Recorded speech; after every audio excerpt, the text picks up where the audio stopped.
उशीर झाला होता, त्यामुळे ते 10 मिनिटं मेकअप करणं, कारण एखादा कार्यक्रम संपण्याची वेळ डोक्यात फीड केलेली असते आणि मग ती 10 मिनिटं वाढली तर मग ती चुलबुल सुरू होते आणि ती शेवटची 10 मिनिटं जास्त महत्त्वाची असतात. त्यामुळे पहिल्या 10 मिनिटांमध्ये थोडीशी धावपळ माझी सुद्धा जी नवीनच कीर्तनकार असल्यामुळे तोही काही प्रश्न नाही. असो,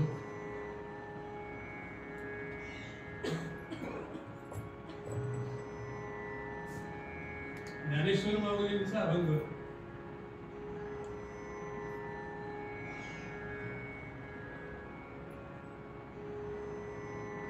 चारच ओळींचा अभंग किती ओळींचा पेक्षा देखील त्यात सांगितलंय काय हे महत्वाचं. श्री गुरु सारखा सदा पाठी राखा,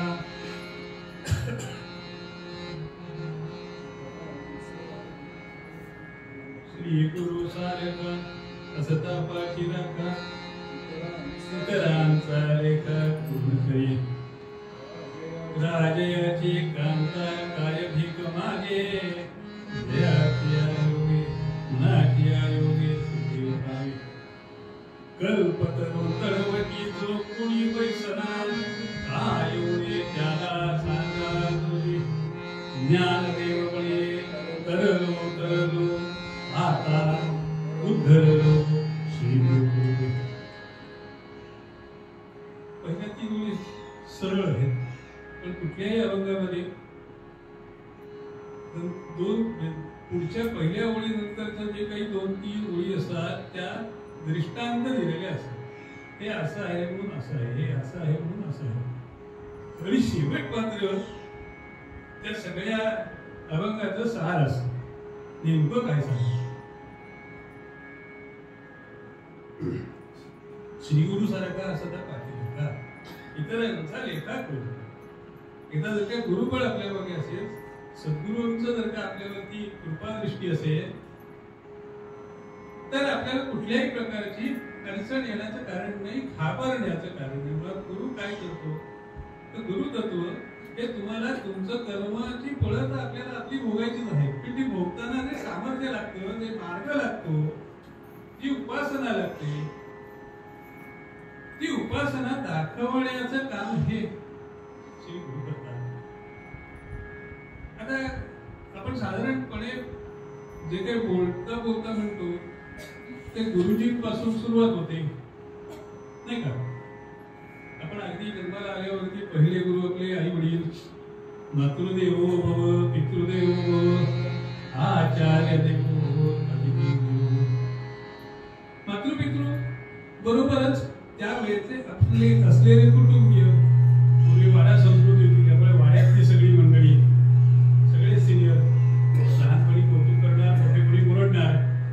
त्या ओरडण्यामागे देखील प्रेम असायचं. आता सगळं पुढचं दार लावलं की आपण सगळे स्वतंत्र असो. त्यामुळे गुरु, सद्गुरु आणि श्री गुरु, आपण सद्गुरु आणि गुरु हे म्हणतो, आणि चेष्टेत देखील म्हणतो गुरुच आहेस, नाही का. नकारात्मक वापरताना देखील एखाद्याला गुरुच आहेस, तुझ्याकडनं ही अपेक्षा नव्हती असं त्या म्हणण्याचा हेतू असतो. किंवा प्रत्येकाकडे आपण काही ना काहीतरी प्रत्येकाकडनं शिकत असतो. त्यामुळे सगळे जण आपल्याला जो आपल्याला ज्ञान देतो तो गुरु. पण मग गुरु नंतर सद्गुरु कुठे आले तर आध्यात्मिक क्षेत्रातला मार्ग दाखवणार आहे आपल्याला. जन्माला आल्यानंतर माझं सार्थक व्हावं, बाकी गोष्टी ज्या काही नैसर्गिक आहेत त्या होतच राहतात. मोठे होतो, लग्न होतं, मुलं बाळ होतात, म्हातारे होतो, राम मिळतो, त्याला काही वेगळे करण्याची गरज नाही. पण ज्याच्यासाठी जन्म घेतलाय त्या जन्माचं सार्थक करण्यासाठी म्हणून जी दिशा मिळायला हवी जीवनाला, जगण्याला, उपासनेला. उपासना ते मेडिकल स्टोअर सारखं, सगळ्या रोगांची औषधं त्या मेडिकल स्टोअरमध्ये असतात. त्यावेळेला आपण आपली हुशारी चालवतो, डोकं दुखते जरा गोळी दे, कारण तो मेडिकल स्टोअरवाला ओळखीचा असतो, तो त्याच्या हिशोबाने गोळी देतो. पण डॉक्टराशी गोळी देतो बाबा पटकन, कारण त्या डॉक्टरला तुमच्या सगळ्या गोष्टी माहिती असतात. ही प्रवृत्ती कफ आहे, वात आहे, पित्त आहे, काय आहे, काय बिघडलं असेल, 10 प्रश्न विचारतो. काय मग काल कुठे गेला होता, की खाण्यात वाटलं तिकडे आलं का, सगळी चौकशी करून तपासून मग औषध देतो. सद्गुरूंचंही तसंच आहे. सद्गुरूही गेल्या गेल्या त्याला कृपा गोष्टी झाली असं नाही होत. सेवा करावी लागते, निष्ठा दाखवावी लागते आणि ती दाखवणं नाही, ती जाणवावी लागते. त्याला दाखवणारे बरेच असतात, काय कॉस्ट्युम छानपैकी केला महाराज यायचे ना, त्यामुळे जरा चांगलं राहिलं पाहिजे, तशातलं नव्हे. तर ती त्या सद्गुरूंना जाणवलं पाहिजे की याचा जो भाव आहे तो अनन्य भाव माझ्याशी साधलेला आहे. अनन्याश्चिंतयन्तो वा ये जनाः विश्वासते तेषां नित्यानियुक्तानां योगक्षेमं वहामि. कोणाचं योगक्षेम भगवंत पूर्ण करतो, कोणाकडे लक्ष देतो, तर ते भक्तीचा प्रकाश आहे ज्याचा माझ्यावरतीच 100% नव्हे, प्रत्येक क्षणी विश्वास आहे, प्रत्येक श्वासाबरोबर विश्वास आहे. त्याच फक्त मी योगक्षेम करणार. आपल्याकडे अर्धवट गोष्टी सांगायची फार सुरज असते. LICचं विविध वाक्य योगक्षेम बरोबर, म्हणजे उगीतला एक चतुर्थांश भाग सांगितला. पण ते इन्शुरन्स करताना ऍडिक्वेट इन्शुरन्स नसेल, अनन्य म्हणजे ऍडिक्वेट, आताच्या मराठी ऍडिक्वेट नसेल तर LIC घेईल का 100% जबाबदारी आपल्या कुटुंबाची? नाही ना. मग आर्थिक मृत्यू झाल्यावरती माझ्याकडे किती कॉर्पस असला पाहिजे तेवढा आपण विमा करतो, करावा असं अपेक्षित आहे. भगवंतालाही तेच अपेक्षित आहे की अरे तुम्ही अनन्य भक्तीने जर का माझी भक्ती केली तरच मी तुम्हाला तुमचं सगळं बघणार आहे, अन्यथा माझी जबाबदारी नाही. देशी तेव्हा घेशी तेव्हा देशी ऐसा अससी दयाळू. त्यामुळे भक्ती कशी करायची, गुरु कशाला हवा, तर ह्या मार्गाने जाण्यासाठी म्हणून गुरूंची गरज आहे. ज्ञानेश्वर माऊलींचं वर्णन करताना फार सुंदर अभंग नाथ महाराजांनी म्हटलं.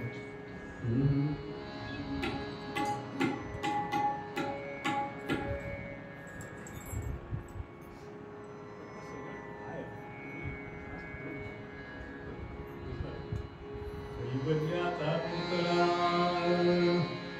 प्रकटला भूतला, कैवल्याचा पुतळा प्रकटला भूतला,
शेवटच्या ओळीकडे यायचं म्हणून इथे आलो.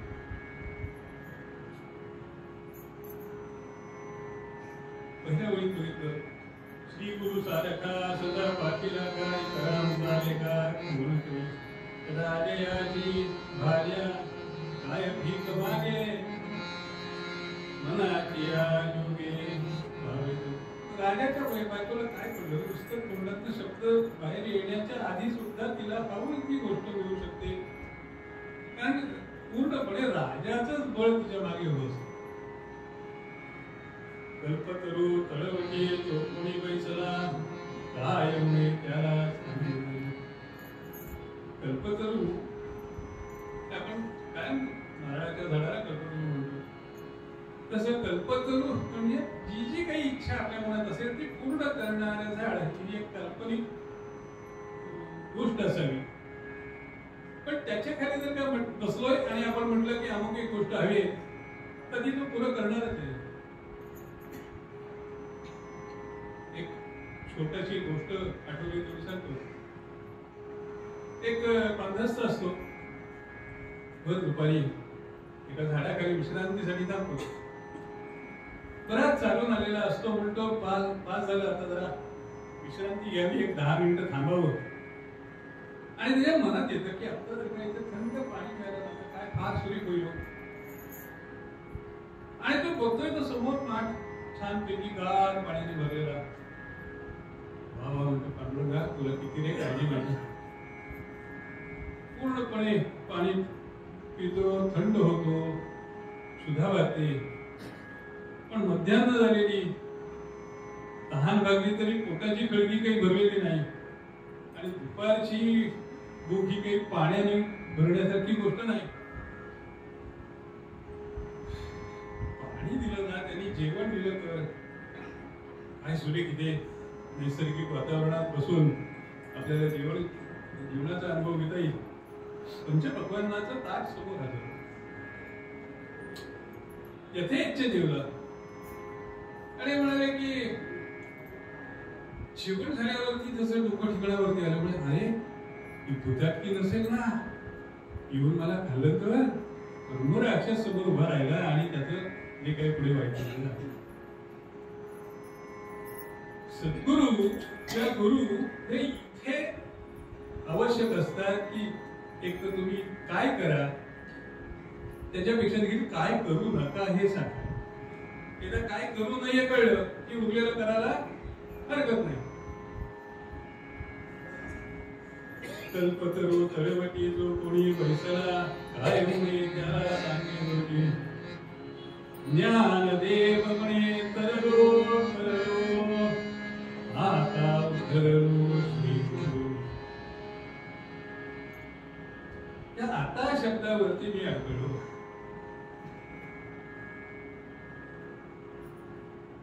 आपण देखील रोजच्या जीवनात देखील आता हा शब्द वापरतो. आता पुढे झालं, शिकार झालं, याचा अर्थ आताच्या आधी काहीतरी घडून गेलेलं आहे, नाही काय. आता तुमची गडबड बंद करा, नाही तर मी तुम्हाला सांगतोय. म्हणजे काय की लहान मुलं खेळत असतात, त्यांना आपण म्हणतो आता गप्प बसा रे, तासभर खेळताय, तासभर आधी खेळतायत म्हणून आता गप्प बसा रे असं म्हणण्याची वेळ आली. पण इथे ज्ञानेश्वर माऊलींनी वापरलेला शब्द आहे तो, आणि दोनदा म्हटलंय तरलो तरलो, हसून सांगतो. या नक्की. आपण नुसतं या म्हणत नाही, या नक्की. या पुढच्या वेळेला नक्की या पुढच्या वेळेला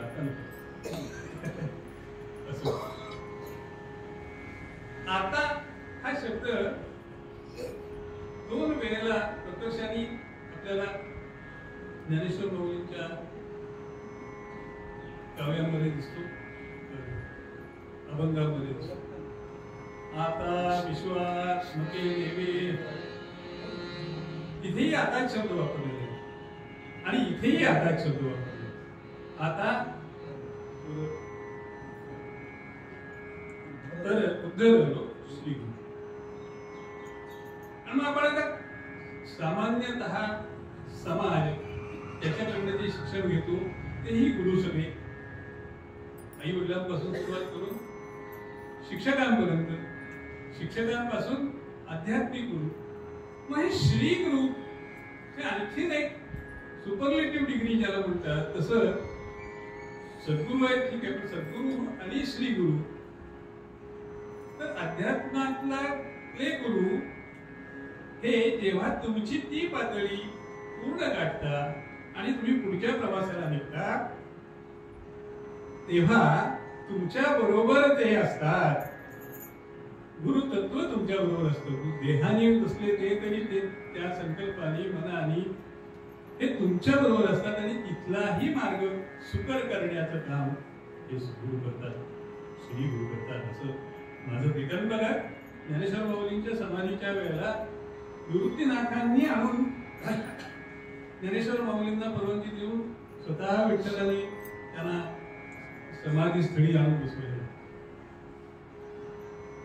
म्हणजे थोरल्या भावानी धाकट्या भावाला समाधी घ्यायला अनुमती देणं हे कपोलकल्पित आहे की काय असं आताच्या पिढीला वाटेल. पण जी गोष्ट खरी आहे, कारण ते निवृत्ती होते आणि हे ज्ञानदेव होते.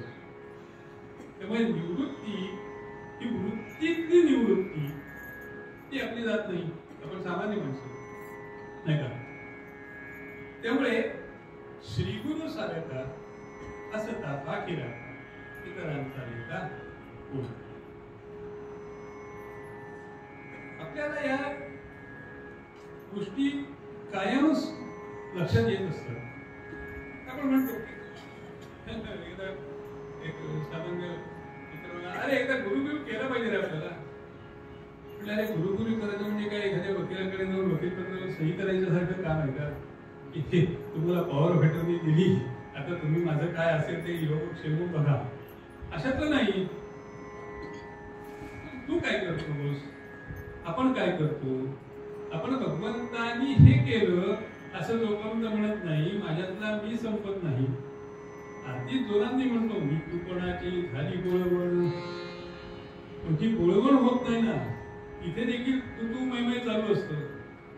बघा तुम्ही सार्वजनिक आरती करतो आपण, त्यावेळेला एखाद्याचा आवाज मोठा असतो, एखाद्याचा छोटा असतो. तिथे देखील कोणाची काय वरचढ चालेल ते सांगता येत नाही. ते माझ्यातला मी जोपर्यंत संपत नाही पेक्षा तोपर्यंत तू आणि मी एक आहोत याचा उलगडा आपल्याला होत नाही. आज सकाळी वर्गात निघालो त्यावेळेला काय तुम्ही काय विचित्र प्रवास करता हो, काय झालं नाही ठरलेलं आहे हे करायचंय. पण इतकं कसं काय शक्य होईल. त्याला सांगितलेलं आहे मला संध्याकाळी 4:30ला इथे कीर्तनाला तू बोलवलेला आहेस, त्याला घेऊन येण्याची जबाबदारी आहे. आणि त्याला सांगितलं की तो ऐकतो. हा माझा इथलाच अनुभव आहे. गेल्या वर्षी आपण कीर्तनकारांचं इथे महाराज जयंतीचा कार्यक्रम केला होता, उत्सव केला होता. आणि त्यावेळेला पहिल्यांदा या मंदिरामध्ये मी आलो. एकदम पांडुरंगाला सांगितलं होतं की बाबा रे, तुझ्या समोर एक दिवस वेळेवाकडं कीर्तन करण्याची मला तू संधी दे.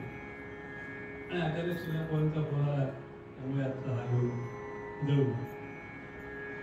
एकूणच प्रवासाचा ताण त्या सगळ्या पहिल्या 10 मिनिटांमध्ये तुम्हाला सगळ्यांना जाणवला असेल, मलाही जाणवलं असं. पण एकदा का त्याला आपण शरण गेलो की तो आपल्याकडनं त्याला हवं तसं करून घेतो. मग ते कोणतंही काम असो त्याची इच्छा असेल तरच होत. म्हणजे अगदी आपण एखादी गोष्ट ठरवतो की आपण शेवटी माणसं आहोत, सामान्य माणसं आहोत, संसारी माणसं आहोत. आपले बुद्धी ती नाही का, ते मोबाईल सारखं आहे आपलं. त्या मोबाईलमध्ये इतकी ऍप्स असतात त्यात आपण वापरतो किती, 2-3% सुद्धा नाही. कारण काय तर ती वापरण्याची आपल्याला ज्ञान तेवढंच आहे. फोन आलेला घ्यायचा, करायचा पाहतो. आणि या युनिव्हर्सिटीज आहेत व्हॉट्सअप, फेसबुक, त्याच्यावरती काही फार करायला लागत नाही. फक्त आपलं असं माळ जशी जपतो तसं केलं की ते पुढे सरकत राहतं. त्याच्यापेक्षा अधिक ज्ञान साठवलेलं किंवा साठवण्याची क्षमता आपली आहे, पण आम्ही प्रपंचामध्ये किंवा ज्या दृश्य गोष्टी आहेत त्या गोष्टींमध्येच अडकल्यामुळे त्या गोष्टी आम्हाला दिसतच नाही, आम्हाला ऐकायलाच येत नाही. ऐकायला येत नाही म्हणजे बधीर ऐकायला नाही ना, कानाने बहिरा मुका कोणी नाही, तशी आपली अवस्था आहे की हे मी केलं, हे मी करणार आहे, हे मी करतो. हा मी जो आहे ना तो जाण्यासाठी म्हणून मार्ग कोणता, तर तो सद्गुरूंच्या सेवेत केल्याशिवाय, गुरुशिवाय आपल्याला काहीही पर्याय नाही. नामदेव महाराजांची गोष्ट आता तुम्हाला सगळ्यांना पाठ असेल झाली, कारण गेले 4 वर्ष हा उपक्रम चालू आहे आणि उपक्रमामध्ये कीर्तन करायचं हे अत्यंत जबाबदारीची किंवा अत्यंत इथे आल्यानंतर कितीही चांगले बुवा असले तरी त्यांना टेन्शन येणार. कारण एकच असतं की श्रोता हा श्रवण भक्ती करून परिपूर्णतेकडे चाललेला असतो आणि त्याला पक्क माहिती असतं की आता ह्याच्यानंतर हे आहे, इथे बुवा शब्द चुकले, हे बरोबर आहे. किंवा वक्त्यांनी सुरुवात केली बुवांनी म्हणायला की पाठोपाठ म्हणणारी सगळी मंडळी असतात. ते अलिबागला उपक्रम चालवत असताना देखील ही अडचण होते. त्याला तुमच्या ते यायचं म्हणजे अडचणीचा विषय हो का हो नाही म्हणाले. कसं आहे की तुमच्याकडे ते आता 200 कीर्तनं जवळजवळ यावर्षी पुढे होती, 200 कीर्तनं ऐकलेला माणूस पुढे असेल तर आम्हाला काय, आम्ही कीर्तन करतो म्हणजे एका कीर्तनकार बुवांनी विचारलं होतं, मला सांगितलं माझी 80 कीर्तनं झाली. म्हटलं बाळा, वय जास्त असल्यामुळे बाळा म्हटलं, बाळा 80 प्रयोग झाले, कीर्तनं किती झाली नाही का, कीर्तनं किती झाली नाही. ती संस्थेने शिकवलेली पहिल्या वर्षीची 2, दुसऱ्या वर्षीची 3 आणि तिसऱ्या वर्षीची 3, ह्याच्या पलीकडे नाही. पण त्यातलंच काहीतरी सांगायचं, हे बरोबर आहे. आपला विषय झाला होता नामदेव महाराजांचा, तर नामदेव महाराजांची गोष्ट तर आपल्याला सगळ्यांना माहिती. मुक्ताईंनी थापटलं घेतलं, लोकपती उठायला आल्यानंतर जागावले, पांडुरंगाकडे गेले. पांडुरंगाने सांगितलं की अरे बाबा, तुला गुरु केल्याशिवाय यातलं काही गती नाही, कारण तुझ्या मध्ये असलेला जो मी पण वाढलेलं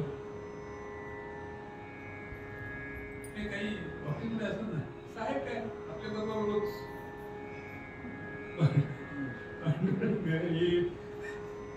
त्याप्रमाणे त्यांची देवाशी मी बोलतो, तुम्ही कोण, ही मानसिकता झालेली. ती कंट्रोल साईज करणं त्याला म्हणतो आपण आता मराठी. ते करण्यासाठीचं काम जे आहे ठिकाणावरती आणणं हे सद्गुरू करतात आणि म्हणूनच आपल्या नामनाथाला जवळ त्यांना सद्गुरू इथे गेला. म्हणून त्याच्यामध्ये अभंग जो आपण घेतला,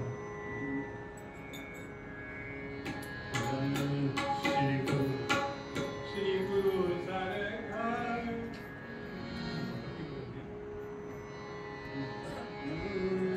श्री गुरु सारखा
श्रीराम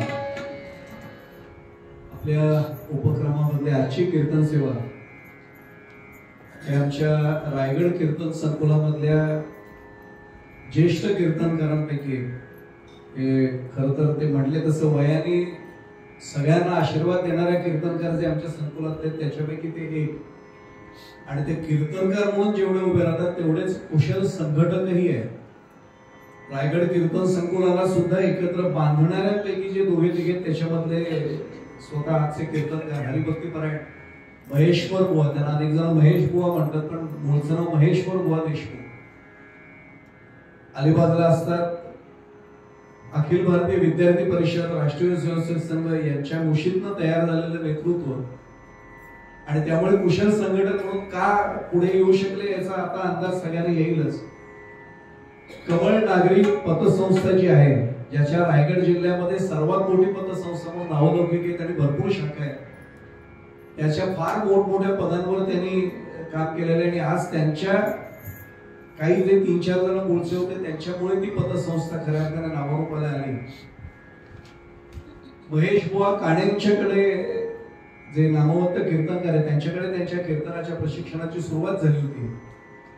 आणि दादरच्या कीर्तन विद्यालयाशी सुद्धा त्यांचा दूरस्थ प्रशिक्षण केंद्राशी सुद्धा त्यांचा जवळचा संबंध आहे. मला मुद्दामून सांगायचं आहे असं की कीर्तन जगलं पाहिजे, नारदीय कीर्तन यासाठी पूर्ण आयुष्य त्यांनी आता समर्पित केल्यासारखं आहे.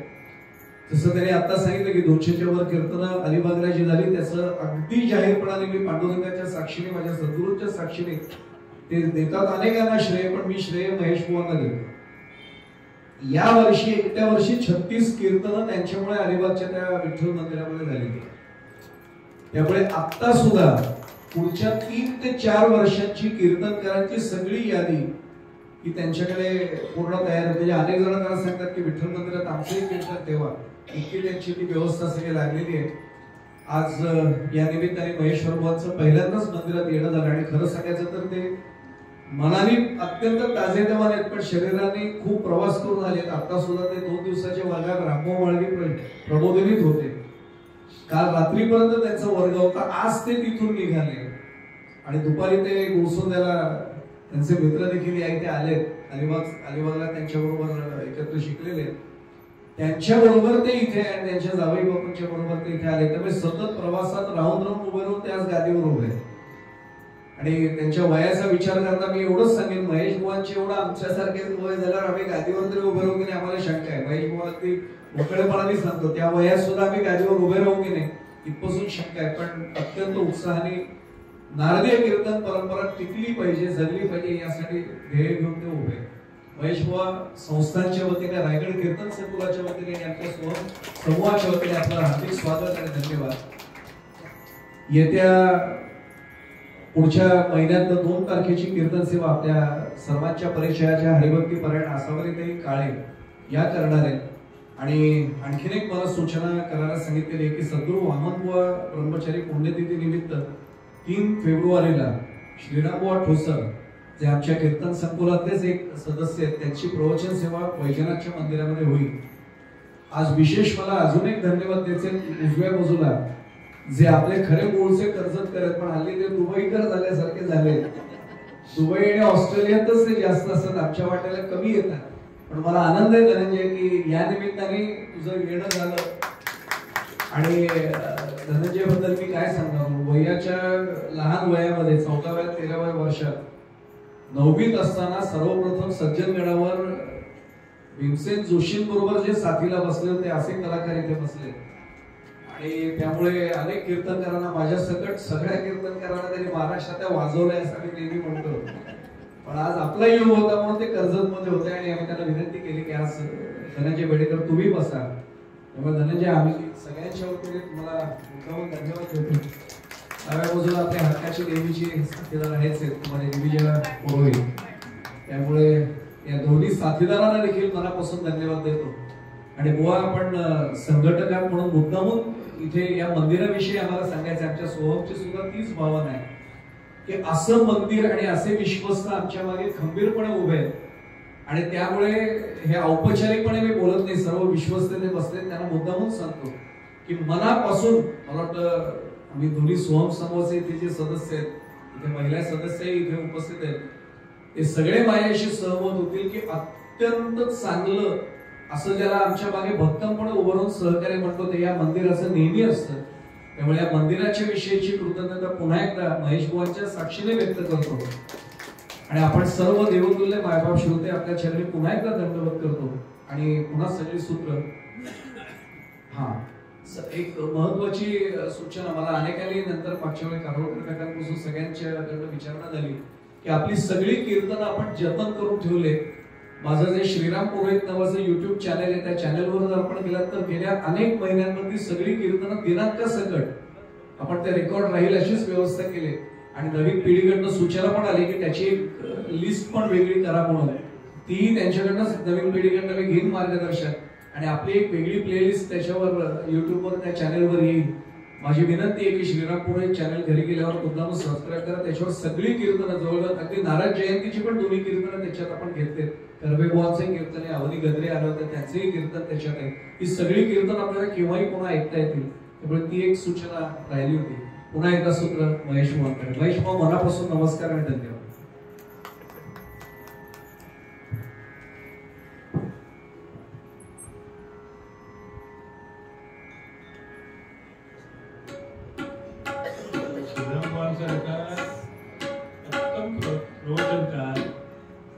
कीर्तनकार ते दोन्हीकडे आहे, नारायणजीमध्ये आणि वारकरीमध्ये पण.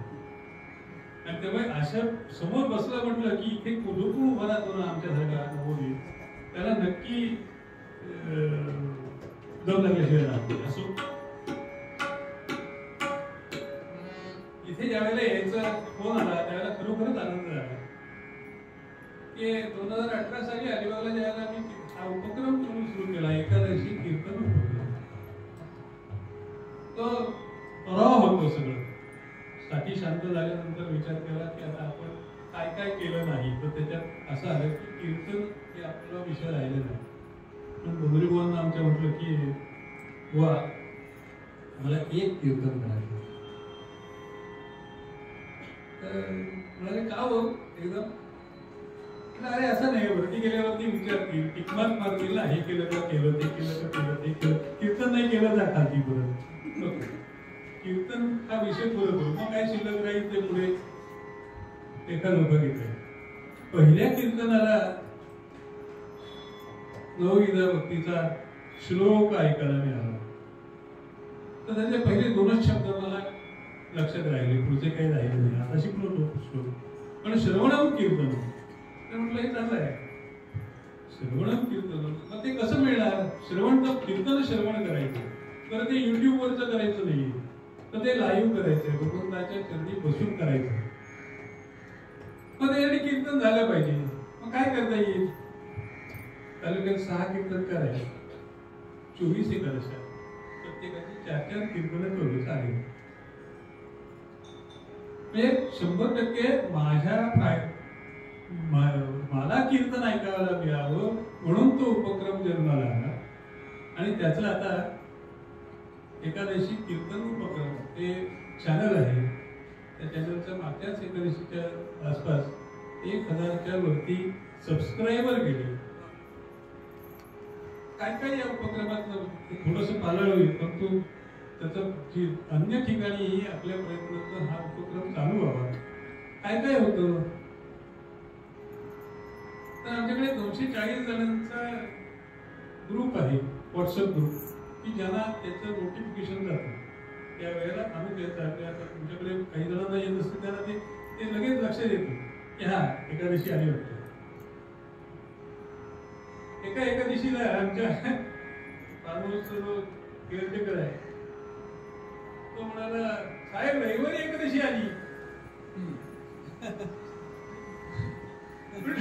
मग नाही म्हणजे आता एकादशी रविवारी आली ना.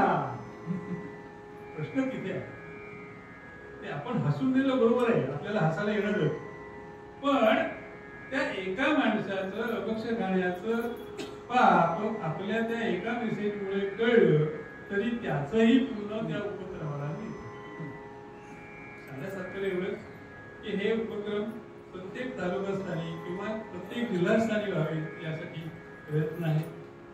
पुढच्या महिन्यापासून प्रत्येक रत्नागिरीत सुरू होईल हा उपक्रम.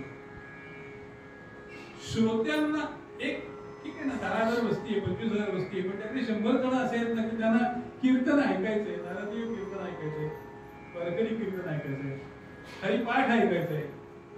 ते माझ्याकडे आता कोकणपंथाची या सगळ्या मंडळींची जबाबदारी असल्यामुळे संपर्काची जिथे जिथे नारदीय कीर्तनकार आहेत त्याला मी एकादशी नाका नाव देऊ. कसं तुम्ही करता ही तरी चांगली गोष्ट आहे ना, एकादशी नंतरचा नाही ओके. एक कीर्तन श्रवण करणं हे पुण्य प्रत्येकाला श्रवण भक्तीचं तरी पुण्य मिळावं. तसं जिथे ते नाही, वारकरी संप्रदायाची मंडळी आहे तर तुम्ही हरिपाठ करा ना, आठवड्यातनं एकदा करा, दोनदा करा. 10 महाराज एकाच ठिकाणी उभं राहण्यापेक्षा 10 गावामध्ये जा आणि तिथल्या मंडळींना हरिपाठ शिकवा. प्रत्येक गावामध्ये कुठल्याही प्रकाराने भगवंताचं कीर्तन, नामसंकीर्तन ते व्हावं हा या सगळ्या उपक्रमाचा हेतू आहे. आणि करोना नंतर फक्त हे 2च उपक्रम अलिबाग आणि कर्जत हे कंटिन्युअस चालू आहे. आणि ते त्या नॉर्म्सवरती आहे की एकादशीच्या निमित्ताने प्रवचन नाही, प्रवचन स्वतंत्र. त्या दिवशी कीर्तन म्हणजे कीर्तन. आम्ही गीतेचा 12वा अध्याय हे करतो, वाचतो, करा ना, त्या करण्याबद्दल. पण एकादशी उपक्रम हा कीर्तन उपक्रम आहे, नुसता एकादशी उपक्रम नाही. आणि त्यामुळे आपण सगळी मंडळी आणि कसं करून या देवाचे विश्वस्त त्यांचं सहकार्य हे जास्त महत्वाचं आहे. त्यांचे खरोखरच आभारच मानतो मी, पण कौतुक वगैरे करण्याची माझी योग्यता नाही. पण त्यांनी अशाच प्रकारचा उपक्रम महिन्यातनं एकच्या ऐवजी महिन्यातनं 2 वेळा कसं होईल, मग एक वेळचं काय करायचं, दुसऱ्या वेळेला काय करायचं, व्यवहाराचा भाग आहे तो अलायदा आहे, त्याबद्दल मी बोलू नये. पण ही चळवळ ही श्रोत्यांची चळवळ आहे, ही कीर्तनकारांची चळवळ नाही. आणि श्रोत्यांची चळवळ अशी आहे की आम्हाला चांगलं ऐकायचंय म्हणून आम्ही कीर्तनकारांना बोलवतो, त्यात नवोदितांना बोलवतो. का तर त्यांना व्यासपीठ कसं मिळेल. आपण असं म्हणतो की आम्हाला असं सांगितलं जातं की एक आख्यान 25 वेळा झालं की ते चांगलं होतं. पण 25 वेळा करणार कुठे? आणि मग जर का डिमांडच नाही तर सप्लाय कुठं होणार, असा तो रहीमध्ये अडकलेला विषय आहे की कीर्तन शिकून काय करायचं, कधी करणार. एक जन्माचं कीर्तन कुठचं तरी आलं तर तो सगळा त्या वातावरणात आपण राहत नाही. म्हणून हे उपक्रम हे अधिकाधिक व्हावे असा प्रयत्न आपण सगळ्यांनी करूया. प्रत्येकप्रमाणे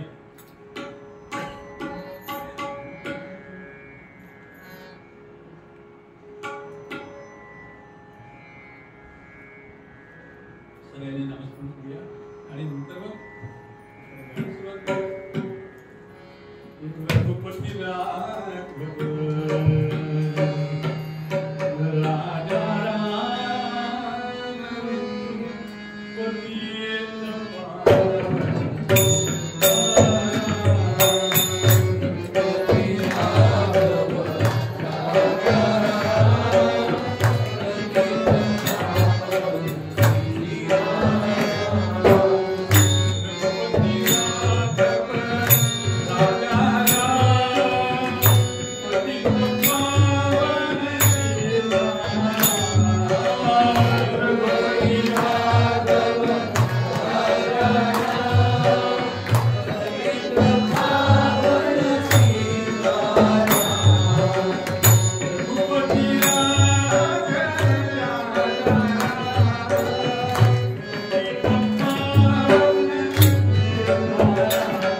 दोन्ही दिग्गज साथीदार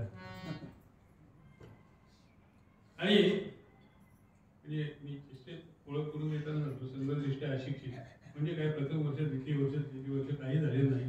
कार्यकर्ता आहे की नाही हो आहे, संघ स्वयंसेवक आहे की नाही हो आहे. तसं ह्याचं काही येत नाही, पण जे काही येतं ते सादरीकरणाचा प्रयत्न असतो आणि या संतांचा आशीर्वाद असला की ते श्रवणीय होतं. संतांचा जर का आशीर्वाद नसेल तर मग काही खरं नाही ना. संवादिनी आणि तबला हे संत जोडले गेले नाही म्हणून संत सगळ्यांनी एकदा रामारामाचा गजर करूया आणि नंतर मग उत्तरांगाला सुरुवात. पहिल्यांदा पुरुष नंतर स्त्रिया. बैठक व्यवस्था स्वतंत्र असल्यामुळे ते करणं शक्य आहे. हरे राम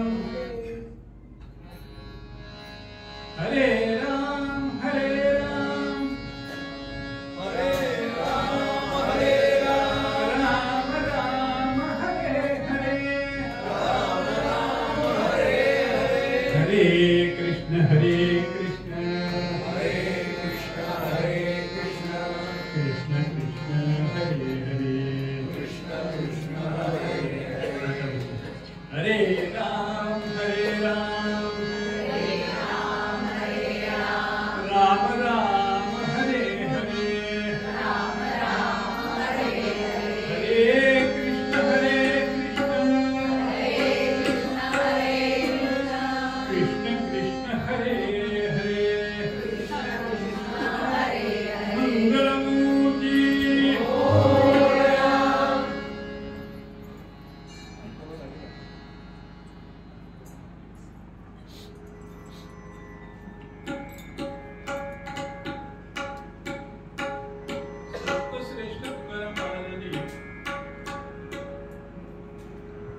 अनेक अभंग लिहिले, गाथा जपली आहे. पण त्या गाथेमध्ये विविध म्हणजे असा एकही विषय नाही की ज्या विषयावरती मार्गदर्शन करणारा महाराजांचा अभंग नाही. पण शेवटी कुठेतरी सल असते एखादी. तशी एका अभंगातून त्यांनी सल भगवंताला सांगितली. कारण ते काही मागायचं तर त्याच्याकडेच किंवा मागण्यापेक्षा देखील सांगायचं तर त्याच्याकडे. ते असं आहे रे बाबा बघ काय करत होते. अशी सगळ्याच संतांची स्थिती. ती स्वतःसाठी काही मागायला गेले असे एकही संत नाही. भांडायचे पण ते भांडायचे समाजातल्या चालीरीतीसाठी, सुबुद्धी मिळावं, दुष्टांचा नाश हो, या सगळ्या गोष्टींसाठी. पण एक मागणं पांडुरंगाकडे मागितलं. काय होतं ते?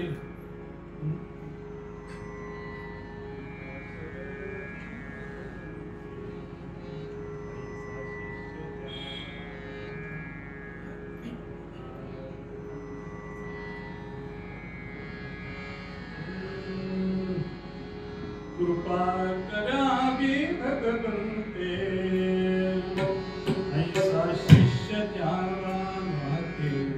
कृपा करावी भगवंते ऐसा शिष्य द्यावा माते. कृपा करावी भगवंते ऐसा शिष्य द्यावा माते.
असाच शिष्य हवा होता की जो भगवंत भेटल्यानंतर सुद्धा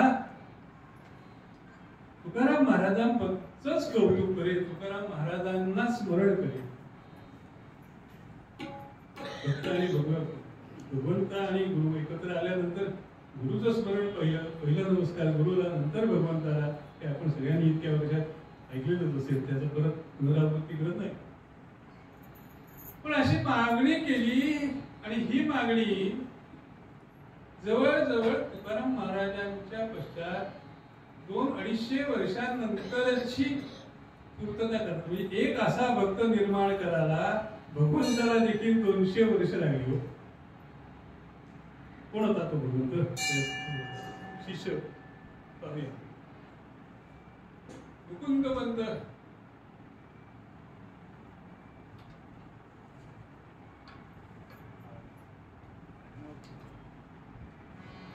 मुकुंदपंत मक्षीकर ते गृहस्थ, ते आपल्या घोडनदीत, आणि घोडनदीला त्या काळी त्यांच्याकडे कुलकर्णी आणि जोशी अशी दोनही पद होती. हे जोशी आणि कुलकर्णी ही गावची दोन महत्वाची पद ही एकाच व्यक्तीकडे होती. दशग्रंथी ब्राह्मण असलेले मुकुंदपंत रोजची दिनचर्या पूर्ण झाली, उपासना पूर्ण झाली की रामलिंगाचं दर्शन घ्यायचं, रामदैवत जे होतं त्याचं, आणि गावच्या गाड्या कारभाराला सुरुवात करायची. रोज झोपण्यापूर्वी 100% पूर्ण हिशोब झाल्याशिवाय झोपायचं नाही, हा त्यांचा अत्यंत उत्तम काम चालू होतं. पण त्यांना एक दुःख होत असं की पोटी संतान नव्हतं.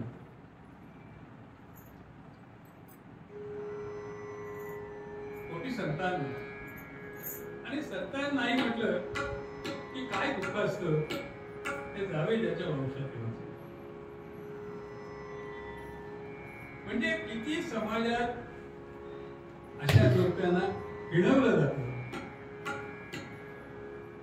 कळत नकळत आपणही ते केलेलं असतं, अपशब्द वापरला जातो. पण यांच्या बाबतीत मात्र ती सल होती आणि तोंडावर कोणच बोलत नाही.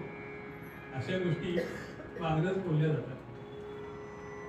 मूल होणं हे आपल्या हातात नाही, त्यात मुलगा होणं मुलगी होणं आपल्या हातात नाही. ते झालेलं मूल चांगलं निभवणं हेही आपल्या हातात नाही. ते उत्तम होण्यासाठी संस्कार करणं आपल्या हातात असले तरी ते त्याच्या नशिबात संस्कार लिहिलेत का नाही हेही आपल्या हातात नाही. काहीही आपल्या हातात नसताना आणि आपण काहीही करत नसताना माझा मुलगा डॉक्टर झाला, मग मी अरे त्याला तसाच शिकवलं, अरे तू कोण? तो त्याचं ते काही प्रारब्ध घेऊन आला, संचित घेऊन आला, त्या कर्माचं फळ केल्यानंतर केलेलं, आणि तुमचं कुटुंबाचं ते काही असेल त्याच्यामुळे तो चांगला झाला. भगवंताची कृपा आहे. फक्त तेच म्हणताना पांडुरंगा बरं झालं रे बाबा, मुलगा डॉक्टर केलास, आता माझी जबाबदारी नाहीच, तुझी जबाबदारी. हा भाव येत नाही तोपर्यंत देव भेटत नाही. त्यामुळे यांच्याही मनात पण भगवंताकडे काही मागायचं नाही. पहिली गोष्ट मागणे न काही सांगण्यासी आलो, आम्ही विठ्ठलाच्या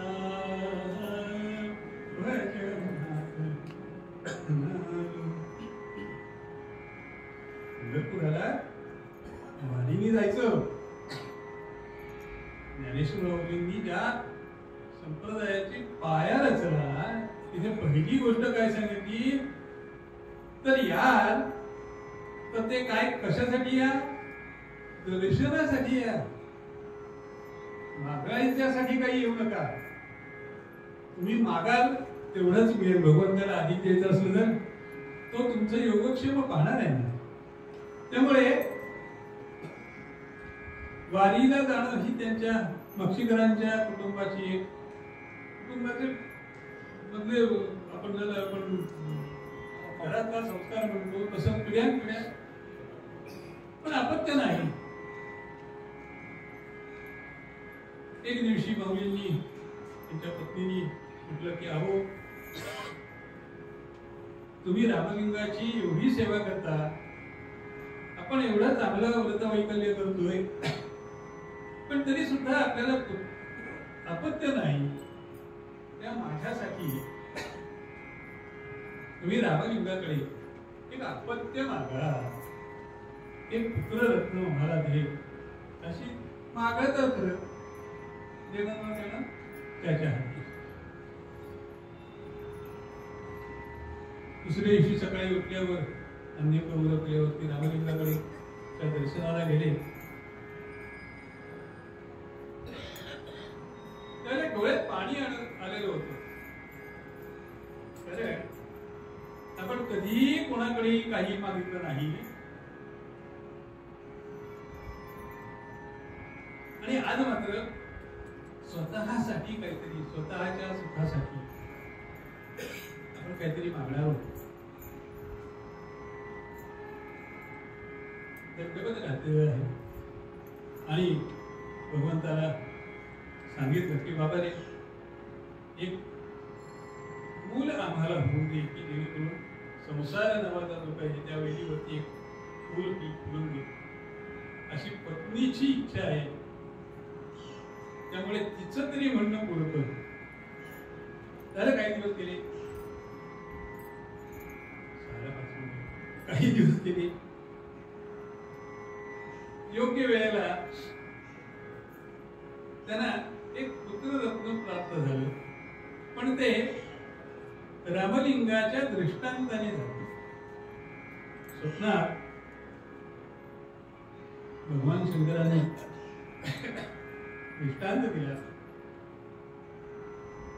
की तुला पुत्ररत्न प्राप्त होईल पण ते निरीच्छ वृत्तीचं होईल. पुत्ररत्न होणार आणि ते तुझ्या कृपेने होणार आहे ना मग ते चांगलंच असणार. घरी आलेले आहे पहाटे उठून सांगितलं पतीला की असं असं मला दृष्टांत झालेला आहे. दोघांची रोजचं रहाडगाडगं चालू होतं. गोडबातमी आली 9 महिने 2 दिवस पुरे झाले आणि त्यांना एक सुंदर पुत्ररत्न प्राप्त झालं. आता मुलगा झाला म्हटल्यावरती आनंद गगनाला भेटतो. मुलगा झाला नामकरण झालं. नामकरण झाल्यावरती हळूहळू तो वाढतोय आणि 8व्या वर्षी मुंज करण्यात आली. मुंज झाली. मुंज झाल्यावरती गुरुगृही जायचं तर वडिलांनीच त्याला पुढचं सगळं शिक्षण वैदिक शिक्षण जे आहे पण पूर्वीसारखं काही English medium Marathi medium Hindi medium असा विषय नव्हता. ते काय असेल ते घरी राहून शिकणं आणि त्यामुळे 4 वेद आणि त्या निळकंठाला पूर्णपणे कामकाजात देखील घेऊन निळकंठ हे अत्यंत हुशार असल्यामुळे वडिलांच्या कामकाजात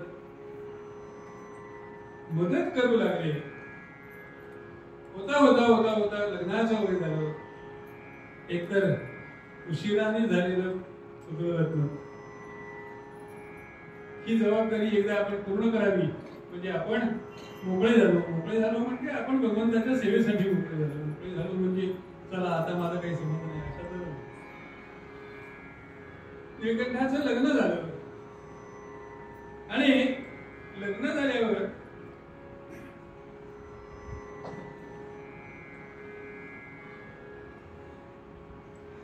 निळकंठाच्या आई वडिलांचं दोघांचंही अत्यंत थोड्या अल्प कालावधीत निधन झालं.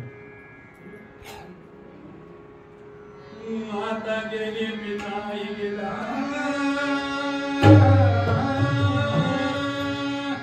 माता गेली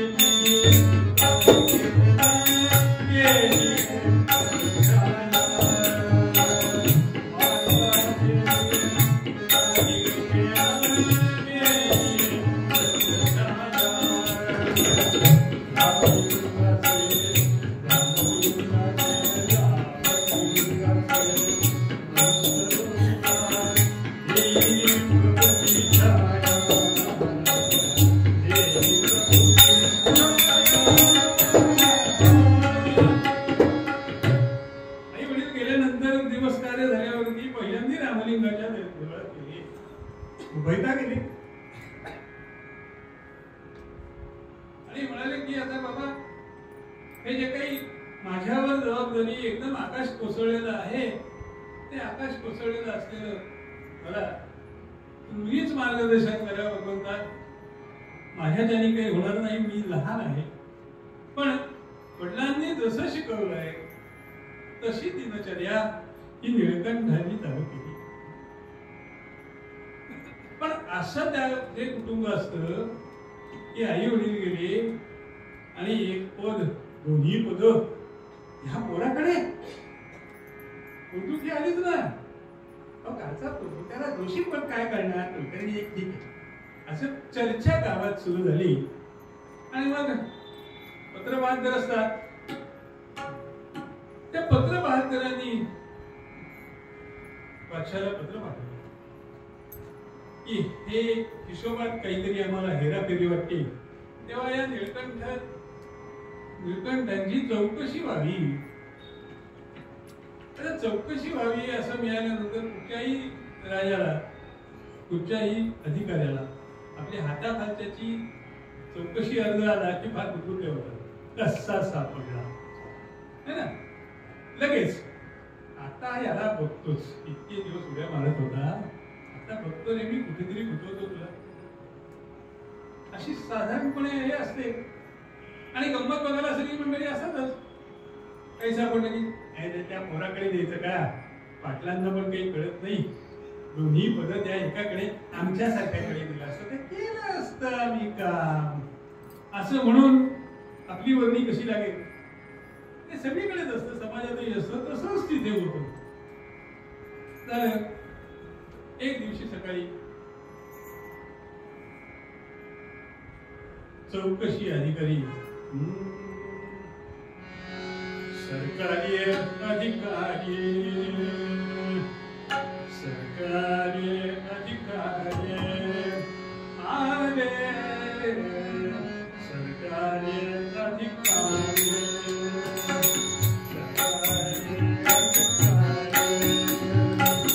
येऊन बैसले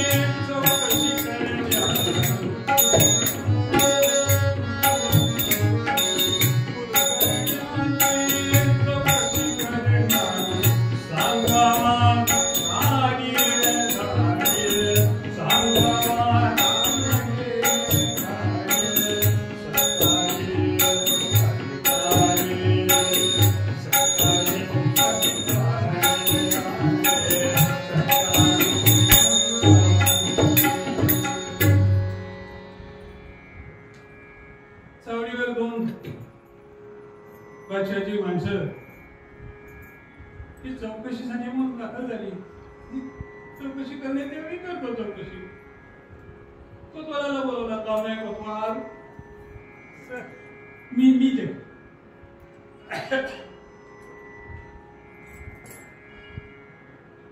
वो कुलकर्णी को बोला.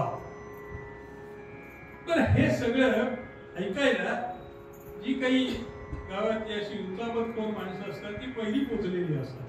त्यांना माहिती आहे परवा यायचंय ना, आज ना सकाळी आपण बघूया काय करतोय ते तर बघू. अशी सगळी केलेली सगळी बसले आणि आपापसात खुसखुस करते की जी त्या अधिकाऱ्यांच्या कानावर झाली. अहो हिशेब कसला करणार तो बाप गेल्यानंतर चोपडी उडून बघितली असेल तर काय केलंय पांडुरंगाला माहीत. अशा प्रकारची सगळी त्या चर्चा ही त्यांच्या कानावर जाईल अशा पद्धतीने होतो. पण हा कोतवाल हा वडिलांपासूनचा कोतवाल. त्यामुळे त्या कुटुंबामध्ये कुलकर्ण्यांकडे जाऊन काय आर्मीनी सांगायचं त्या आर्मीनी तो गेला आणि म्हटलं जी धनांना सांगावं आलंय की दप्तर तपासायला माणसं चावडीवर बोलवले. चावडीवर बोलवले सकाळची वेळ. त्या निळकंठाची पूजा चाललेली होती.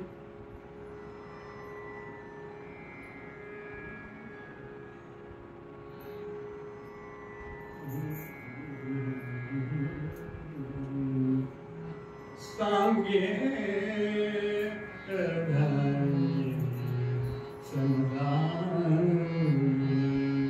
पूजा करीते नाथ या क्षणी सांगे समगाव येतील दप्तर सत्वर घेऊन येतील दप्तर सत्वर घेऊन उद्याची सांगता करून उद्याची सांगता करून सांगे समजा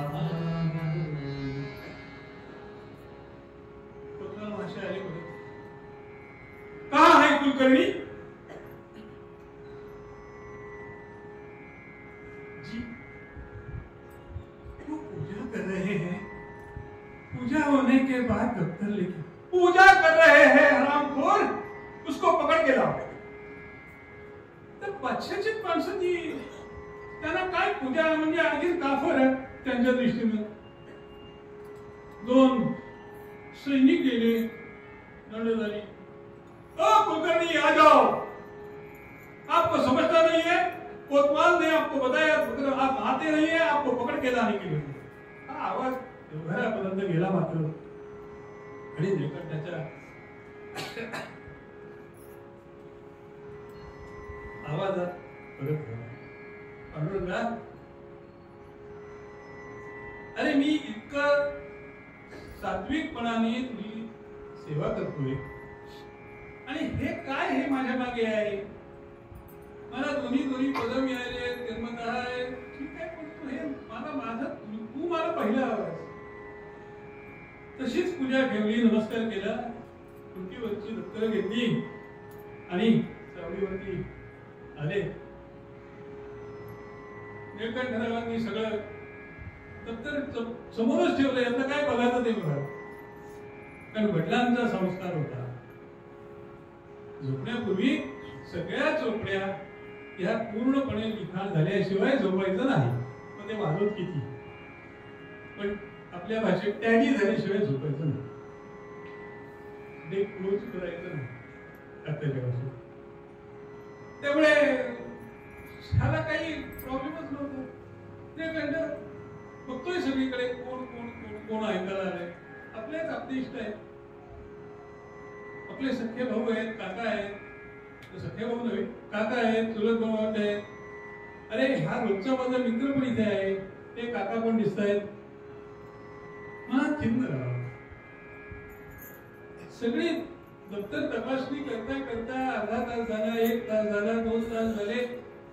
काहीही त्यात न मिळता उलट त्यांनी शाबास असा शेरा दिला. त्यात कुठली सापिक्या एवढी सुद्धा फरक या चोपड्यांमध्ये नाही. किसने अर्जी किया था तोपर्यंत अर्धी मंडळी त्यांच्या चेहरे बघून पाहिलेली होती. पण गावचे पाटील होते, पंचमंडळी होती. कारण गावच्या एखाद्या चौकशीच्या वेळेला गावचे पंच आणि पाटील हे तिथे उपस्थित असायचे. तर बच्चाचे दोन्ही ते निघून गेले, सुटल्या परत मिळाल्या. त्यांनी नम्रपणाने सांगितलं की पाटील, आज संध्याकाळी आपण रामलिंगाच्या देवळात भेटावं. मला तुमच्या पंचांशी काही बोलायचं. येतो, संध्याकाळी येतो. ते भर उन्हाचे घरी आले आणि पत्नीला सांगितलं की अगं हे जे काही आहे ना, ते माझ्या जर का भक्तीमध्ये आड येत असेल तर मला हे काहीच नको. आपलं ऐश्वर्य, आपला वाडा, आपलं सोनं नाणं, आपलं हे, या सगळ्याच्या पलीकडे असलेला भगवंत, त्याची सेवा करण्यामध्ये या जर काही गोष्टी आड येत असतील तर हे आपण सगळं रामलिंगाच्या पायी वाहूया आणि आपण आपलं बाहेर होऊया. कोणालाही काहीही करू नये. आपल्याला काय, आपल्याला बघणारा तो आहे. पत्नी ही पतीच्या पावलावर पाऊल ठेवून चालेल म्हणाली, मी आटपते. 2 दिवसाचा शिरा आणि 1 दिवसाचे कपडे, आजचे जे घालते आणि उद्यासाठी लागते होते एवढाच आपल्याला घ्यायचं. बरं म्हणाले, चालेल, आपण तशी दिवस पाहू. संध्याकाळ झाली, रामलिंगाच्या देवळामध्ये पंचमंडळी जमली. काही बुजुर्गही आले आणि त्यांनी सगळ्या चुपड्या घेतल्या आणि त्या रामलिंगाच्या समोर वरती अर्पण केलं. मी सांगितलं की हे जे काही आहे ना बघूनता, हे योग्य त्या व्यक्तींच्या ताब्यात दे. आता मला मोकळा कर, का तर मला तुझी सेवा करता येत नाही. पाटील समजवत आहेत, गावकरी समजवत आहेत. नाही, माझा निश्चय झालेला आहे. आणि हो, उद्या सकाळी आम्ही घर भाडा, घरातलं सगळं सगळं सगळं सोडून तुमच्या ताब्यात देऊन जातोय. बरं पाटील, योग्य तो वापर त्यांचा तुम्ही करा. आम्ही जाणार. आणि साष्टांग दंडवत घालून घरी आले. सकाळ झाली, संध्याची स्वकर्म झाली. घरातल्या देवांची पूजा करून ते बरोबर घेतले. कारण देव कोणालाही देता येत नाही. आपले जे काही कुटुंबाचे देव आहेत ते आपल्या बरोबरच डब्यात घालून, पूर्वी काशी यात्रेच्या वेळेला देखील आपले देव आपण घेऊन जायचे बरोबर. सकाळ झाली, ब्रह्ममुहूर्तावरती उठले, सगळं पूर्ण केलं आणि एका क्षणी वास्तूला नमस्कार केलाय.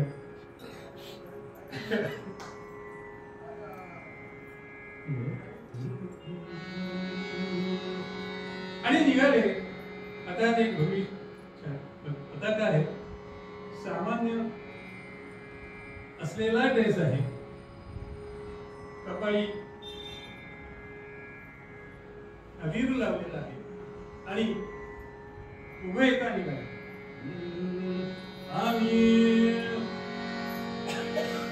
आम्ही झालो गोसावी, विठ्ठल चरणी विसावी. आम्ही झालो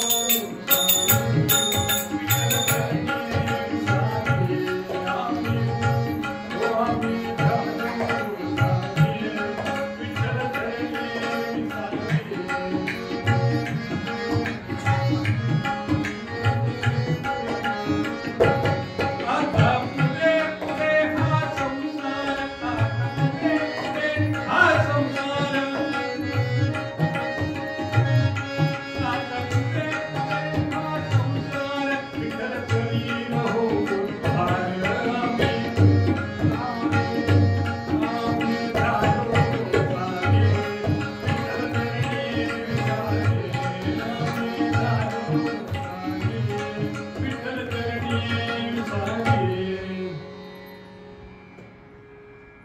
11वी पद पत्करले यावरती. दिनक्रम काय? चालत निघाले. कुठे? पंढरीला. घोडनदी ते पंढरपूर हे अंतर काही चालत जायला 1, 2, 4, 5 दिवसाचं नाही. मग दिनक्रम काय करायचा? पहाटे उठावं, ज्या गावी असू त्या गावी देवांची पूजा करावी, त्या मंदिरात राहावं, तिथे देवासमोर सकाळी हरिपाठ म्हणावा आणि जायला निघावं. जिथे मुक्कामाचा वेळ असेल तिथे रात्री कीर्तन करावं, प्रवचन करावं, असेल कीर्तन तर ते ऐकावं. हल्ली हे झालेलं आहे की कोणी कीर्तन ऐकायला येऊन बसत. हे दुःख आहे. आमच्याकडे 22 जण आम्ही 3ऱ्या वर्षापर्यंत गेलो, पण त्यातले 2-4 जणच समोर येऊन बसलेले असतात. बाकीच्यांना श्रवण भक्ती ही काही कळत नाही. असो, विषयांतर होईल. पण कीर्तन ऐकावं, प्रवचन ऐकावं. त्या गावातल्या कोणी म्हटलं की 2 दिवस बुवा तुम्ही इथेच थांबावं. अपॉइंटमेंट कोणाला दिलेलीच नाही ना. 4:30 वाजता कर्जतला येतो. निघाले.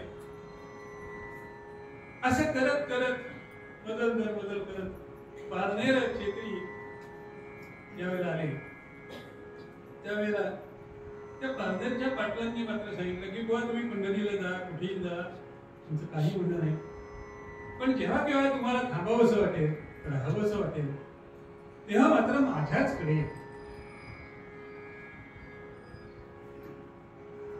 पारनेरला त्यांना एक खोली आपण घर बांधून दिलं छोटस. 2 जण आहेत, तुम्ही इथेच या. पण त्यांनी ठरवलं होतं की पांडुरंगाला भेटल्याशिवाय काही करायचं नाही. पण योग असा होता की पंढरपुराला जेव्हा ते पोहोचले त्यावेळेला तुकाराम महाराजांचे ते सुपुत्र त्यांची आणि यांची भेट झाली. देवाची काय योजना असेल ते आपल्याला कळत नाही. परिचय झाला, नमस्कार झाला आणि तुकाराम महाराजांचे सुपुत्र म्हटल्यानंतर मग तुम्ही आता पुढे काय करणार आहात? म्हणाले चला आळंदीला देऊला माऊलींचं दर्शन घेऊ, महाराजांचं दर्शन घेऊ आणि मग पुढचा प्रवास करा. पंढरपूर ते पहिली आळंदी.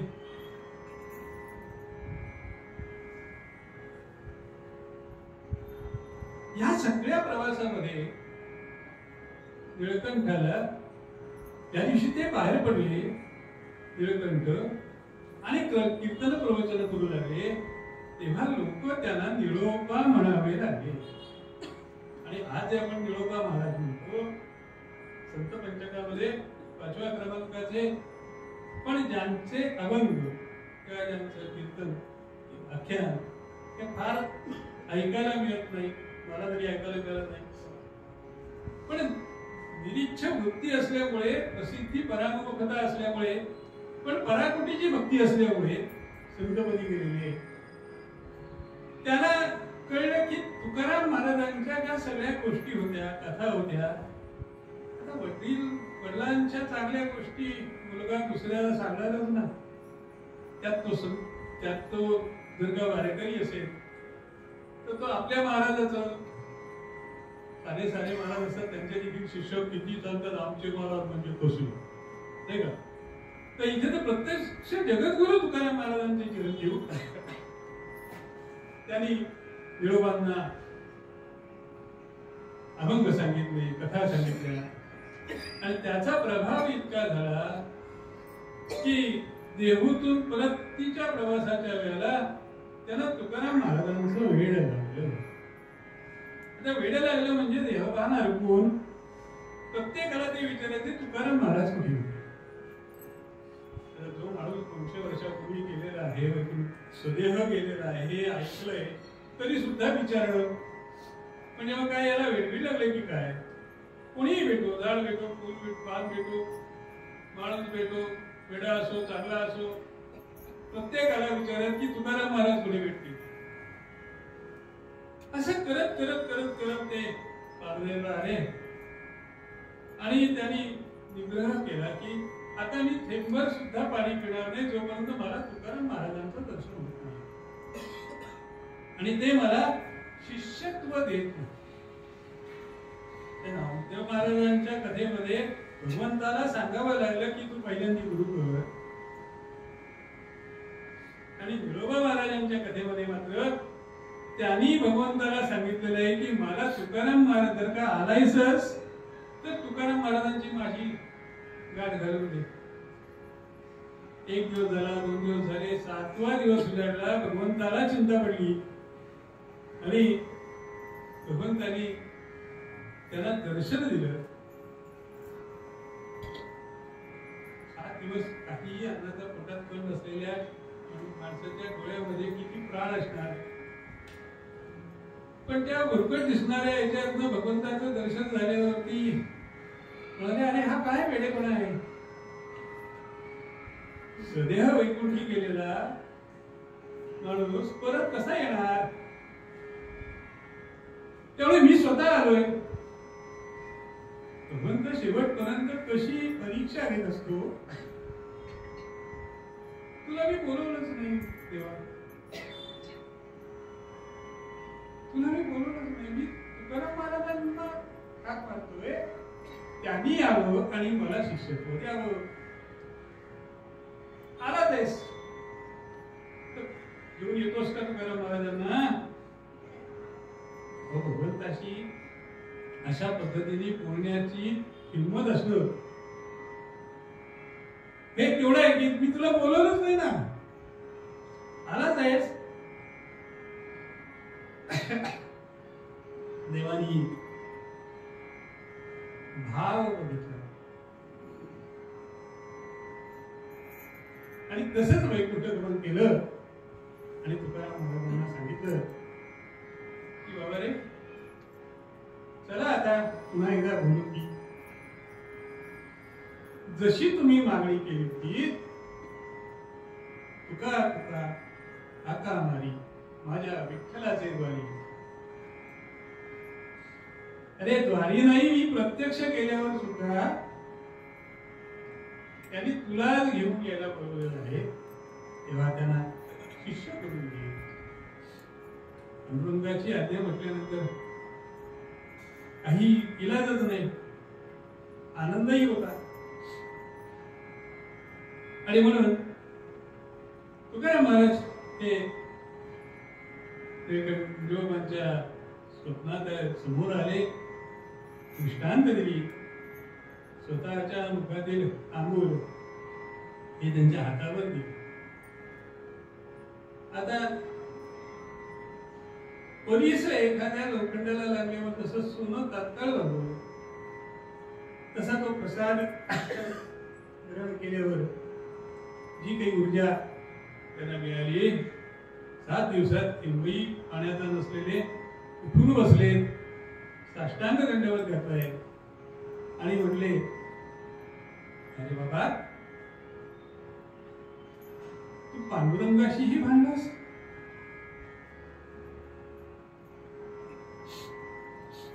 म्हणाले मला तुम्हीच गुरु हवा होता आणि भगवंताला काहीच कठीण नाही, त्यामुळे मी म्हणतोय मला आता तुम्ही शिष्यत्व द्या.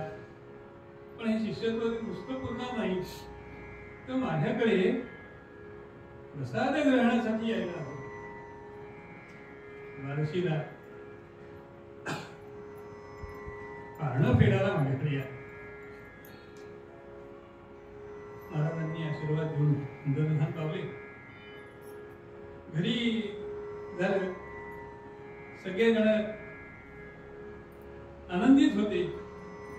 त्यांनी सांगितलं ना की तुकाराम महाराज आले ते परत तीच तरह गावात कुजबुज त्यातून वेळ काही गेलं नाही.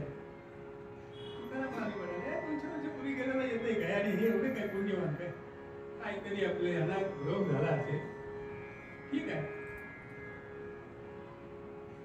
पण एकीकडे विठोबांचा एक संप्रदाय होता, त्यांचे शिष्य होते ज्यांचा विठोबांवरती 100% विश्वास होता. विश्वासो गुरु वाक्यस्मिन् स्वस्मिन् दीनत्व भाव. गुरुवाक्यावरती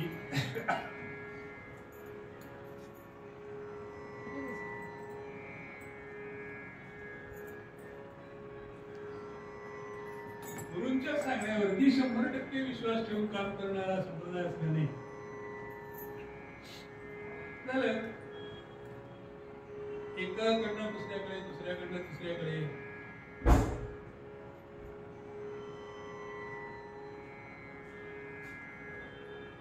आणि मुळात घरात सांगितलं पत्नीला की तुकाराम महाराज द्वादशीला अन्न पेढायला येणार आहेत, जेवायला येणार आहेत. आता एकदा घरातल्या महिलेला कळलं पण तिला सांगितलं की सांगू नको हा, की काय होतं 100% बातमी पसरते. सांगू नको सांगितलं तर पसरते, सांग हे सगळ्यांना म्हटलं तुम्ही बघा. त्याप्रमाणे झालं ना सगळं. एकादशी जवळ आली, एकादशीचं कीर्तन झालं. उद्या निळोबाच्या घरी तुकाराम महाराज येणार.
सगळ्या गावात घोड्या उभारले, रांगोळ्या घातली, कमानी घातली. जे जे करणं शक्य आहे ते ते केलं, पण तरी सुद्धा शंका कुठेतरी असलेली मंडळी असतात. चालय खरं. मध्यान्नीचा काळ झाला, तुकाराम महाराज घरी आले, विठोबांच्याकडे. पारणं सोडायचं, पण त्या दिवशी असा प्रकार झाला होता की त्यांचा असलेला एकमेव सुपुत्र त्याचं निधन सकाळ सकाळी झालं. किती आपली परीक्षा घेत असतो, निधन झालेलं काय करावं. माऊली म्हणाली आपण पांघरुण घालून पलंगावर झोपून ठेवू, त्याला झोपलंय सांगू, ते सगळं झालं की मग काय असेल ते सांगू. महाराज आले, पानं वाढलेली आहे. म्हणाले चिरंजीव कुठे आहे? नाही, तो झोपलाय. फक्त हसले मात्र.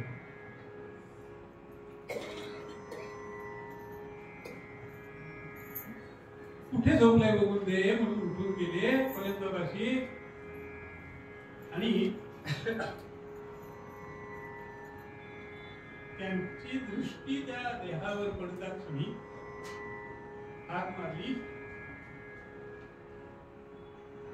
झोपेत न उठावा तसा मुलगा उठून बसला आणि जो काही आनंद झाला तो अवर्णनीय होता, असे हे निरोपा महाराज. ज्यांची मागणी तुकाराम महाराजांनी केली होती, ऐसा शिष्य द्यावा माते तुका तुका हाका मारी माझ्या विठोबाचे. आणि त्यामुळे भगवंताची जेव्हा आपण 100% नव्हे सर्वस्व अर्पून ज्या वेळेला त्याची सेवा करतो तेव्हाच तो तुमच्या उपयोगी पडतो. नव्हे तोच पडत असतो, आपण मात्र म्हणतो मी केलं मी केलं. म्हणून हे सगळं करण्यासाठी तुकाराम महाराजांच्या त्यांचं बरेच गोष्टी पुढे घडल्या. तुकाराम महाराजांनी शिष्यत्व दिल्यानंतर संत म्हणून त्यांनी जे काम केलं ते मोठं आहे. पण यांचा जन्म कधीचा, यांचे समाधी कधीची, याची कुठलीही उल्लेख हा कुठेही इतिहासात मिळत नाही. पण त्यांची गाथा मात्र आता उपलब्ध झालेली त्यांच्या अभंगांची. त्यामुळे अशा या पदाला पोचण्यासाठी मात्र गुरु मिळावे लागले. आणि ते गुरु सद्गुरु नव्हे तर ते श्रीगुरु. शेवटपर्यंत शेवटच्या प्रवासात सुद्धा मार्गदर्शन करणारे श्रीगुरु या संतांना मिळाले. त्यामुळे मूळ पद्यामध्ये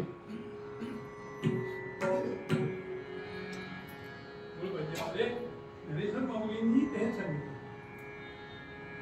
श्री